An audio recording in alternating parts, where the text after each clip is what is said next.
नमस्कार दोस्तों, career plus plus family में आपका बहुत बहुत स्वागत है और मैं हूं आपका दोस्त भारत। आज जो पहला मंत्र है वो है डेसिमल ट्री। समझते जाइएगा। सबसे पहले ये जानिए डेसिमल ट्री क्या है। तो कोई भी नंबर जो a डॉट बी के रूप में, क्या तो a डॉट बी, यहां पर कुछ भी बी सी डी समथिंग, ये इंफिनिटी तक भी जा सकता है। इस फॉर्म के जितने भी नंबर होंगे वो आपका क्या कहलाएगा, डेसिमल नंबर कहलाएगा। जिसमें कि जो a है ये इंटीग्रल पार्ट कहलाता है और ये जो पोर्शन है ये डेसिमल पार्ट कहलाता है। तो कितने तरह के डेसिमल नंबर हैं पहले वो जानते हैं। जैसे समझिए जो डेसिमल नंबर है बेटा, डेसिमल नंबर जो है 1.2, 1.222 dot dot dot, 1.2323 dot dot dot, 1.23434 dot dot. ठीक है, ये सभी डेसिमल नंबर है। ठीक है, ये आपके दो भाग में ब्रेक होंगे। एक ब्रेक होगा टर्मिनेटिंग, जो टर्मिनेट कर जाए, और दूसरा नन टर्मिनेट।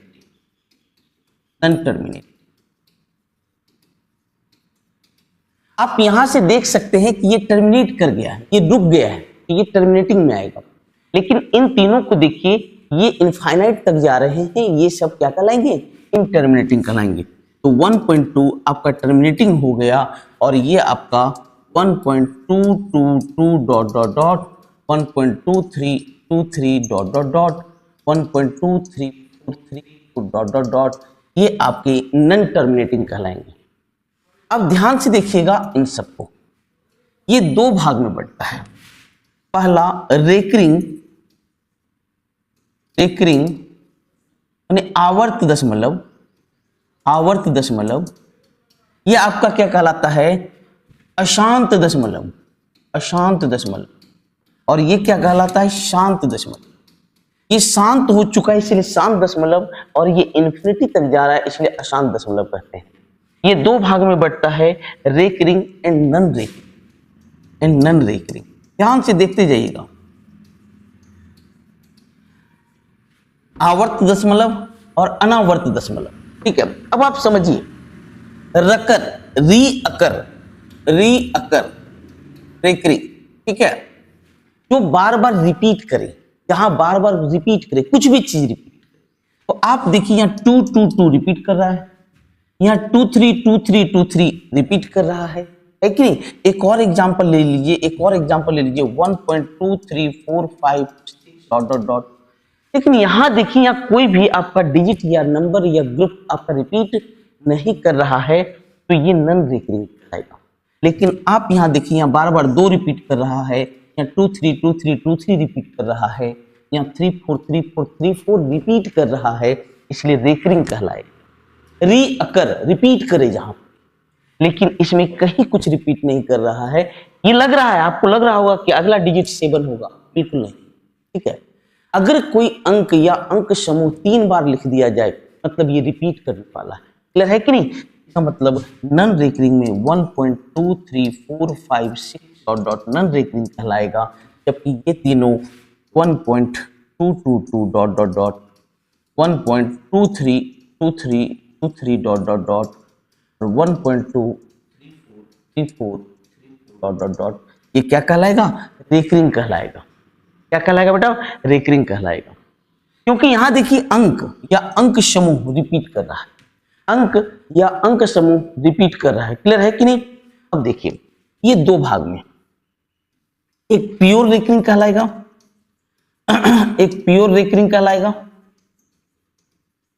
और एक मिक्स्ड रेकरिंग कहलाएगा। समझे कि नहीं। तो देखिए, अब आप यहां से बताइए, ये प्योर है क्योंकि यहां पर कहीं कुछ मिक्स नहीं हुआ। यहां भी प्योर है क्योंकि क्या रिपीट कर रहा है, बार बार 232323 रिपीट कर रहा है। लेकिन आप देखो, यहां पर 343434 रिपीट तो कर रहा है, लेकिन ये 2 आपका एक्स्ट्रा दे दिया है, ये मिक्स हो गया कुछ, ये प्योर नहीं है। ये दोनों प्योर है क्योंकि यहाँ जो रिपीट कर रहा है सिर्फ वही अंक है, इसके अलावा कोई अंक या अंक समूह नहीं है। तो ये प्योर में गिने जाएंगे, और ये भी आपके प्योर हैं, क्योंकि यहाँ पर कौन आपका रिपीट कर रहा है, 2 3 रिपीट कर रहा है और इसके अलावे कोई भी दूसरा अंक नहीं दिया है। जबकि आप इसे देखें बेटा, यहाँ 3 4 3 4 3 4 रिपीटिंग अंक है, ठीक है, लेकिन इसके अलावे एक एक्स्ट्रा अंक दे दिया है 2, जो कि आपका रिपीट नहीं कर रहा है। ये एक्स्ट्रा अंक दे दिया है जो कि मिक्स हुआ है, इसलिए इसको मिक्स्ड रेकरिंग डेसिमल नंबर कहते हैं। क्लियर है आप लोग का? जो रुक जाए शांत दशमलव टर्मिनेटिंग, जो ना रुके नन टर्मिनेटिंग, जो रिपीट करे रेकरिंग, जहां रिपीट ना करे नन रेकरिंग, जहां रिपीट करे और रिपीट करने वाले अंक के अलावे या अंक समूह के अलावे कुछ नहीं हो, प्योर, और जिसमें रिपीटिंग अंक के अलावे कोई दूसरा अंक दे दे तो उसे क्या कहेंगे, मिक्स्ड रेकरिंग। तो आशा करता हूं कि आप डेसिमल ट्रिक को अब बहुत अच्छे से कैच कर लिए, ठीक है। अब इसके बाद आपका अगला जो आपका मंत्र है वो रेकरिंग टू फ्रैक्शन कन्वर्जन है, बहुत इंपॉर्टेंट है, गौर से सुनते चलिए। मान लीजिए एक नंबर है 0.BC DEF,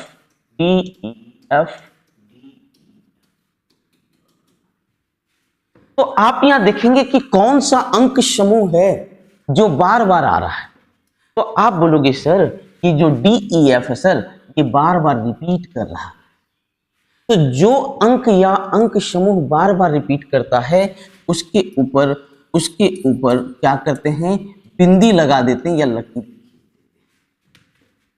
उसके ऊपर बिंदी लगा देते हैं या क्या करते हैं, लकीर खींच देते हैं। इसको ऐसे भी लिख सकते हैं, ठीक है। अब आप समझिए ये एक डेसिमल नंबर है। अब इस डेसिमल को हम फ्रैक्शन में कैसे कन्वर्ट करेंगे, तो आपसे एक बात पूछ रहा हूं, अगर 0.2 तो इससे क्या 2/10 करेंगे, 0.23 है तो इसके बदले 100 लगाएंगे।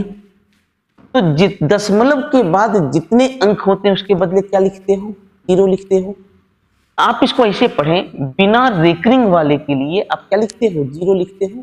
सेम काम यहां है, दशमलव के बाद की संख्या लिख दें, ठीक है, दशमलव के बाद की संख्या लिख दें। अब कितने अंक पे रेकरिंग नहीं है, तो बोलोगे सर 2 अंक पे रेकरिंग नहीं है तो 2 0, समझते जाइएगा, क्योंकि बिना रेकरिंग वाले के लिए नीचे क्या लिखाता है, 0 लिखाता है। और आप यहां देख सकते हैं कि इन 2 अंकों पे B और C पे रेकरिंग नहीं है, तो इसके बदले आपका क्या लिखाएगा, 00। लेकिन रेकरिंग वाले के लिए 9 लिखाता है, रेकरिंग वाले के लिए क्या लिखाता है, 9 लिखाता है। तो 3 अंक पे रेकरिंग है बेटा, तो 3 9s आएंगे। लेकिन अब आप देखेंगे कि आपका BCDEF आपका नंबर है, BCDEF आपका नंबर है, और जिसमें कि आप देख सकते हैं B और C पर रेकरिंग नहीं है, तो उसे दंड दिया जाता है कि साहब आप इस रेकरिंग, चूंकि यहां देखिए इस पे आपका रेकरिंग नहीं है, ये जाके क्या होगा, घट जाएगा। मतलब अब आप इसको इसे लिख सकते हैं, दशमलव के बाद का संख्या के बाद की संख्या लिख दें, जिस पे रेकरिंग नहीं हो घटा दें, जिस पर रेकरिंग नहीं हो घटा दें, जितने अंक पे रेकरिंग हो उतना 9 दें, जितने अंक पर रेकरिंग उतना 9, और जितने अंक पे रेकरिंग नहीं उतना 0। जितने अंक पर रेकरिंग नहीं,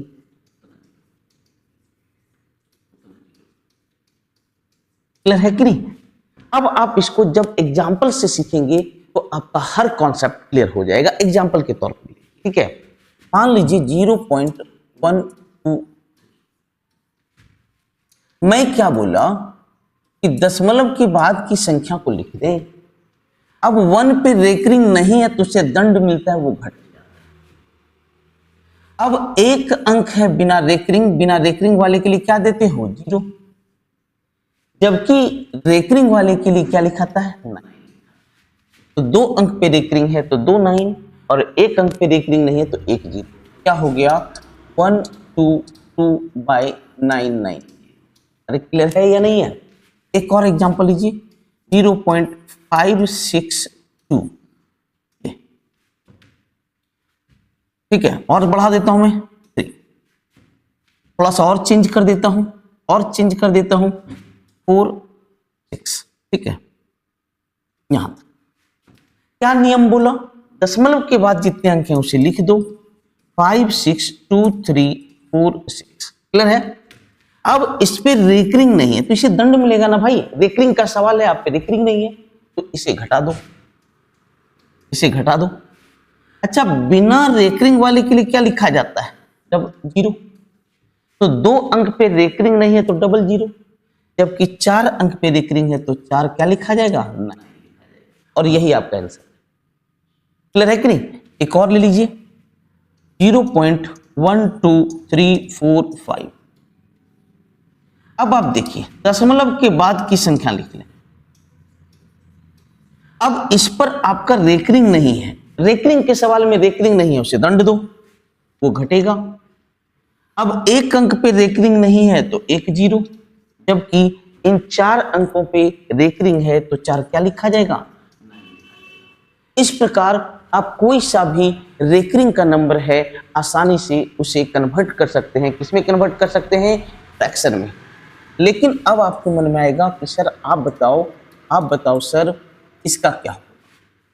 तो देखिए दशमलव के बाद आपका 12 है, लेकिन बिना रेकरिंग का कोई भी अंक नहीं है तो क्या घट जाएगा जी, बिना रेकरिंग का है ही नहीं, बिना रेकरिंग वाला घटता है, लेकिन यहाँ बिना रेकरिंग का कोई भी डिजिट या डिजिट समूह नहीं है तो कुछ भी नहीं घटेगा, 0 घटेगा। और कितने अंक पे रेकरिंग है? 2 पे रेकरिंग है तो 99। क्लियर है? आप देख सकते हैं कि कितना ज्यादा प्रैक्टिस आपका करवा देता हूं, किसी भी प्रकार का सवाल हो आप आसानी से क्लिक कर सकते हैं। सबसे बड़ा बात, इतना प्रैक्टिस करने के बाद ऐसा हो ही नहीं सकता है कि आपका कॉन्सेप्ट क्लियर ना हो। लेकिन फिर वही बात कि मैथ सुनने की चीज नहीं है, प्रैक्टिस की चीज है। वीडियो देखें और तुरंत पेन पेपर उठा के सेम क्वेश्चन को अपने मन से बनाएं, और साथ साथ में इस प्रकार के क्वेश्चन कहीं से भी गूगल से, प्रीवियस ईयर से उठा करके जरूर बनाने की कोशिश करें। ठीक है, चलिए अब अगला मंत्र है रेकरिंग क्वेश्चंस। देखिए इसमें कितने तरह के वैरायटी ऑफ क्वेश्चंस आते हैं, क्या क्या आता है, हर चीज को समझने की कोशिश करना है। इस मंत्र को बहुत अच्छे तरीके से देखिएगा। ठीक है, मान लीजिए रेकरिंग सम है, ध्यान से सुनते जाइएगा। अच्छा एक बात बताइए, 0.2 है तो इसके बदले क्या लिखाएगा 2, एक वाला रेकरिंग वाला नंबर है 2 बाई क्या 9 लिखाएगा ना। तो इसका क्या नियम है, पहले इंटीग्रल पार्ट को जोड़ दो, 6 3 9 और 1 कितना 10 पॉइंट। रेकरिंग वाले को जोड़ो, 5 4 9 2 कितना 11। ठीक है, ये गलत है, लेकिन चूंकि रेकरिंग वाले में आपका फ्रैक्शन क्या आता है, डिनोमिनेटर में 9 आता है। अगर 9 से यहां ज्यादा हो, अगर रेकरिंग में 9 से ज्यादा हो, क्योंकि एक ही अंक है, अगर 2 अंक होता तो 9 9 से ज्यादा हो तो 9 इसमें घटा दो, और हर एक 9 के लिए एक आपका आगे बढ़ जाएगा। तो क्या लिखा जाएगा, इसमें एक 9 घटाएंगे तो ये 2 आ जाएगा, 2 पर रेकरिंग, और एक आगे बढ़ गया तो क्या हो गया 11.2 पर रेकरिंग। अरे क्लियर है कि नहीं? जैसे मान लीजिए एक और एग्जांपल में ले 6.45 3.49 5.66। सुनते जाइएगा, पहले नंबर को ऐड कर लो, 6 3 9 9 5 14, जोड़िए 9 6 15 5 20 का 0 बाकी 2, 6 4 10 4 14 14 2 16। सर यहाँ 2 अंक है तो रेकरिंग वाले में भी 2 अंक ही रहेगा। लेकिन आप सोचिए कि अगर ये हमारा रेकरिंग का नंबर है, अगर हमारा रेकरिंग का नंबर है जिसके पीछे 2 डिजिट है, तो जब ये हटेगा तो 99 लिखाएगा। अरे यस और नो? तो यहां पर हमें क्या करना है, 99 को घटा लेना। और इसमें 99 को क्यों घटाएंगे, क्योंकि 99 से ज्यादा नंबर आ, तो 99 को मैं इसे घटाऊंगा तो ये बन जाएगा 61। ठीक है, तो 61 पे रेफरिंग आ जाएगा और उस एक घटाव के लिए एक नंबर आगे प्रोसीड कर जाएगा। क्या लिखाएगा, 15.61, क्योंकि 2 अंक पे रेफरिंग है तो नीचे 99 आएगा और 99 से अधिक यहां पर हो नहीं सकता। अगर 99 से अधिक है तो 99 को क्या करें, सब्ट्रैक्ट। क्लियर है? एक और क्वेश्चन ये देखिए, प्लस वाले को जोड़िए, इसे घटाइए। 8 3 11, 5 2 7, 3 2 रेकरिंग है -4.56 पर रेकरिंग। अब देखिए, तो 5 7 में 5 6 घटेगा तो 0 1 0 1 होगा ना, इस पे रेकरिंग आ जाएगा। और 11 में 4 जाएगा तो क्या हो जाएगा, 7। अब देखिए, कहीं आपका नियम टूट रहा है क्या, 2 अंक पे रेकरिंग था, यहां भी 2 अंक पे रेकरिंग है, 2 से ज्यादा नहीं है। जबकि यहां देखें, जब मैं ऐड किया सब पे 2 अंक का रेकरिंग है, जबकि यहां पर कितने अंक पे रेकरिंग आ गया, 3। तो 3 पे आ गया ना, ये 2 अंक बनाइए। तो क्या घटाना है, 99 इसलिए घटाया कि जब इसे मैं फ्रैक्शन में बदलूंगा तो नीचे क्या आ जाएगा, 99 आ जाएगा। ठीक है, इसलिए मैं यहां 99 घटाया, जबकि यहां पर आपका 1 अंक पे रेकरिंग है ना, जबकि यहां 2 अंक आ गया, इसलिए मैं इसमें 9 से ज्यादा है तो 9 घटा दिया। क्योंकि जब भी हम रेकरिंग को फ्रैक्शन में बदलते हैं बेटा, तो क्या होता है, नीचे 9 आता है। और यहाँ डबल रेकरिंग है, 2 अंक पे रेकरिंग है, डबल 9 आएगा, मैंने डबल 9 घटाना है। अगर 3 अंक है, नीचे 999 है, और 999 से अधिक नंबर हो तो 999 घटाना है। क्लियर है कि नहीं? चलिए कुछ और, ये क्वेश्चन देखिए, सीजीएल मेंस 2018 लिखा है, यदि ए दिस है तो ए किस संख्या से गुना करें ताकि एक पूर्णांक मान बन जाए। देखिए, ए जो है बेटा 0.abc 2 बार लिख दिया, डॉट डॉट डॉट लगा दिया है, मतलब इन तीनों पे है ना।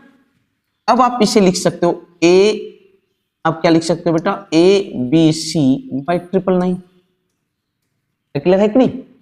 अब इसे इंटीजर बनाना, इसे इंटीजर बनाना है तो किससे मल्टीप्लाई करें?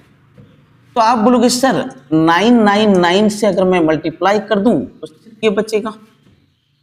अच्छा, 999 इंटू n से भी मल्टीप्लाई कर दूंगा तो बोलिए ये डिनोमिनेटर हट जाएगा कि नहीं हट जाएगा? अरे मानते हो कि नहीं मानते हो? हमें इंटीजर ही तो बनाना है। तो अगर मैं सिर्फ 99 से गुना करूं तो 999 कट जाएगा, लेकिन 999 के साथ 1 रख दूं, 2 रख दूं, 3 रख दूं, 4 रख दूं तो डिनोमिनेटर तो हट ही जाएगा ना जी। इंटीजर बनाने का मतलब है डिनोमिनेटर को हटाना। तो 9 यहां क्या है मेरा, 999 है, तो 999 इंटू समथिंग कुछ भी नंबर से मैं मल्टीप्लाई कर दूंगा तो ये तो हट जाएगा, हटेगा ना। कि जैसे ही हट गया तो इंटीजर बन गया, इससे गुना करना होगा। जब n के जगह 1 रखेंगे तो 999 से मल्टीप्लाई कर सकते हैं, 2 रखेंगे तो 1998 से मल्टीप्लाई कर सकते हैं, 3 रखेंगे तो 2997 से मल्टीप्लाई कर सकते हैं, 4 रखेंगे तो 3996 से मल्टीप्लाई कर सकते हैं, 5 रखेंगे तो 5995 रखें मल्टीप्लाई कर सकते हैं। अरे क्लियर है कि नहीं? मतलब इस तरह बहुत सारे नंबर से मल्टीप्लाई करेंगे तो ये पूरा पूरा कट जाएगा और हर मेरा कंप्लीटली खत्म हो जाएगा और वो एक इंटीग्रल नंबर में कन्वर्ट हो जाएगा। तो यहां से ऑप्शन देखिए, यहां से ऑप्शन देखिए, ये दोनों ऑप्शन डी होगा। कॉन्सेप्ट क्लियर है? चलिए नेक्स्ट, ये देखिए, अब क्या है बच्चे इसे ये आपका सीजीएल मेंस 2018 का है, बच्चे इसे क्या किए ना, सोचिए रेकरिंग है, रियल में रेकरिंग है भी 142856 14285। लेकिन आप एक बात गौर करो, जब मैं पहला मंत्र बता रहा था बेटा 0.14, तो इसे तो 1/7 भी तो लिख सकते हो, क्योंकि 7 से मल्टीप्लाई करोगे तो अप्रॉक्स 100 बनेगा, इसे लगभग 1/7 लिखेंगे। और बताओ इसका क्या लिखाएगा, तो b को क्या लिखोगे 1/6, 96। अरे लिखाएगा कि नहीं, तो हमसे पूछा a प्लस b बटे ए बी। तो मैं ऐसे सवाल को भी जगह दिया, इससे आप लिख सकते हो जब ये इसके साथ आएगा तो 1/b, और जब ये इसके साथ आएगा तो b कट के 1/b। b का इन्वर्स 6 और a का इन्वर्स 7, 7 6 कितना हो गया 3। अब देखिए सर आप इसे रेकरिंग के जैसा क्यों नहीं बनाए, इसलिए मैं इस सवाल को यहाँ जगह दिया कि थोड़ा सा प्रेजेंस ऑफ माइंड जरूर अपने पास रखना। इससे क्या होगा, मान लीजिए इसे रेकरिंग से बनाओगे काफी लंबा चला जाएगा बेटा, बहुत लंबा चला जाएगा। ऐसा नहीं कि नहीं बनेगा, बनना है उसको, लेकिन जब देखिए देखने में लग रहा है रेकरिंग जैसा, अगर वो किसी और आसान तरीके से बनना चाह रहा है इसमें बुराई क्या है, ठीक है। तो इस तरह के सवाल आपको डाइवर्ट करने के लिए आएंगे, तो आप फ्रैक्शन, वो जो परसेंटेज और फ्रैक्शन जब मैं बताया था उसको भी अपने दिमाग में अच्छे से सीख रखिए, ताकि हम जो है ये जो फोबिया वाला बात है, ये दिखने में तो कुछ और लग रहा है लेकिन बन रहा है कुछ और तरीके से, ठीक है। अब देखिए इसका कुछ फ्रैक्शन तो हम लोग जानते नहीं हैं, तो मैं चाहूंगा कि आप इस सवाल को अपने मन से बनाइए, इस सवाल को आप अपने मन से बनाइए। ये भी आप देख सकते हैं सीजीएल मेंस 2018 का मैंने सभी बेस्ट क्वेश्चन को यहाँ जगह दिया। कॉन्सेप्ट क्लियर है, और इस प्रकार आज का थ्योरी यही कंप्लीट होता है। अगर अच्छा लग रहा है अपने मैक्सिमम दोस्तों के बीच शेयर करें ताकि उन्हें भी इससे फायदा हो सके और आपकी ये फैमिली इसी प्रकार आगे बढ़ते चला जाए। मिलता हूं किसी और टॉपिक के साथ, देखता हूं कि आप लोग क्या सुझाव दिए हैं। अगर आप लोग को अच्छा लग रहा है या कहीं बाधा है तो उसे कमेंट सेक्शन में जरूर बताएं। अपना केयर करें, मस्त रहें, व्यस्त रहें। Love you all.